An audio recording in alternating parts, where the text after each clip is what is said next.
So now we will understand this topic, that is composition of matter, right? So we all see various kinds of substances, materials or objects around us, right? So let us now study what ultimately comprise these substances.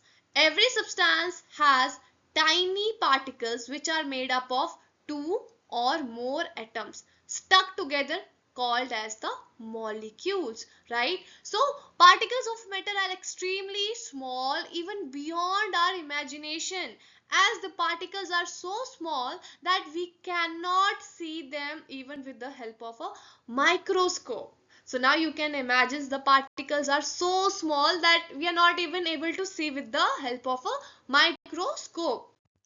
So now we will understand this with the help of an activity. So what is the aim of this activity? To prove that matter is made up of tiny particles, right? So what are the materials required for that? 3 glass tumblers, salt or sugar and water, right? So what's the procedure? So take a small sized glass tumbler, then fill it half with water and mark the level of water.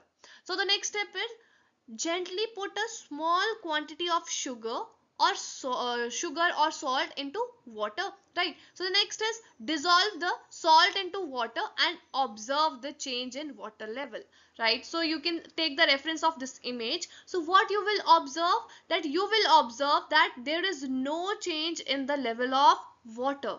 Why? Because it proves that the matter is made up of particles, and the particles of salt or sugar have occupied the spaces between the particles of water. So now a molecule is the smallest particle of a substance which can independently exist in nature, right? A molecule may be made up of even smaller particles called as the atoms, right? So molecule may contain one or more atoms bonded together, right? So it means like they're attached together. So next is molecules are the basic building blocks of all the substances. For example, a water molecule consists of two atoms of hydrogen and one atom of oxygen bonded together. So what is the chemical formula of water? That is H2O, right? So it means water is having, this is water, this is the chemical formula of water. So the water consists of the two atoms of hydrogen and one atom of oxygen which are bonded together, right? So however, a single atom cannot exist independently in nature.